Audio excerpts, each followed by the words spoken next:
Several days ago, I was at the local Goodwill up the street, and on the same day I purchased that 18 Golden Greats record from 1970 that I redid a recent video about.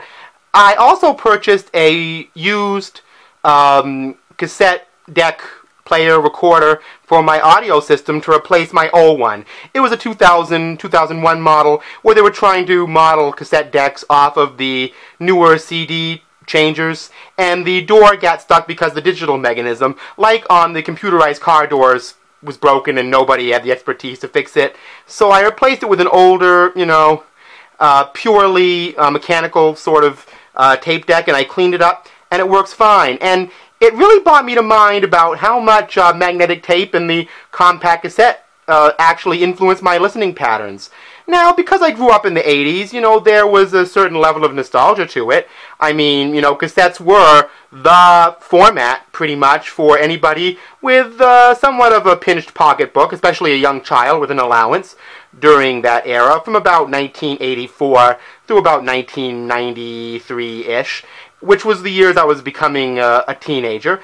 And what's wrong with a little warm, fuzzy nostalgia now and then? Especially because it draws on your memory, and memory draws on knowledge of things from the past that might actually work good in the present, because these type of cassettes, even though they are as much in common with what they used in recording studios at that time as the game of chess is to tic-tac-toe, I use that analogy constantly, but I love it, I think this is probably the closest that the average consumer could get to having what the artist originally recorded on the analog format.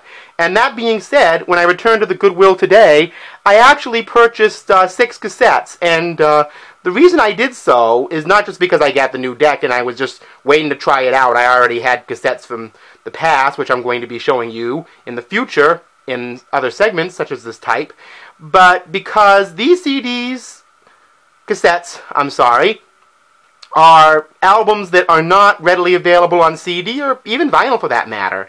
And the first one I'm going to show you is the album Never Run, Never Hide by Benny Mardones from 1980. Now, Benny was an artist who I was turned on to through the videos on the Oddity Archive by Mr. Ben Minnotte. A little shout out to you there, Ben. Kind of a namesake, at least on the first name, Benny here. She's So French is a good mainstream 80s rocker, a little creepy, pedo-bearish lyrics, but Into the Night is a fantastic song. The more I listen to it, the more I'm absolutely in love with it. There's the spine of that. I don't know, probably 80s, early 90s pressing. The next album I got was Dan Fogelberg's Windows and Walls from 1984. Probably comes from 1984. A lot of us cassette listeners remember those big blocky red letters. Kind of off white gray. Bananarama. I've seen this album on vinyl a couple times in really bad shape. I love Ace of Base's version of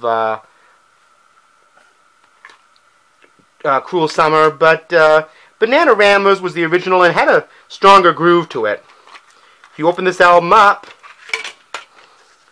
it actually has a picture of the group inside.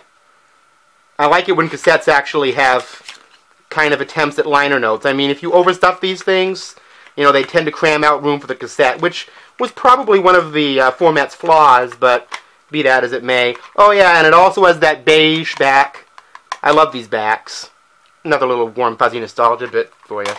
Anyway, my family actually got this album on vinyl for free years ago from a local college radio station, WMEB. You'll see a lot of their albums in my vinyl collections here, when they were giving away all of their vinyl from their radio format, when they were switching over to digital. And I didn't know who Jane Wiedlin was at that time, that she was a member of the Go-Go's, and I always regret selling that album. See, it's been Easter. I just always loved that bunny on the front, little odd, but this album is called Fur. It's from 1988. Now, Tribe Called Quest, the Low End Theory from 1991. I am extremely persnickety about hip-hop, but I am much more open-minded about it than so many other people are, especially when it comes from the Native Tongues collective, the Jungle Brothers de la Soul, who were more interested in using their raps to, you know, inspire the listener to enjoy themselves and to think a little bit, rather than just make them edgy and rage against the machine, as it were. Anyway, there's some drawings inside. That neon body art I love. Picture of the group. A Q-tip. More pictures, all kinds of liner book stuff. And Nia Peoples. I believe she was the lead singer for Shalimar after Jody Watley left. Fellow member Howard Hewitt produced this album from 1991. I just got that. You know, I don't even know how it is. It's probably a dancey kind of album, but I don't mind that stuff. Anyway, these are the 6 cassettes that I got today, and I look forward to hearing them. And a little shout out again to Ben Minnotte and the Oddity Archive. Keep the videos coming, Ben. I'm looking forward to seeing them, and you've got a big audience out here. I just know it. And anyway, if you find cassettes and you have a good cassette player that works, enjoy them. Don't throw them away or give them away. Keep them, because they are of value.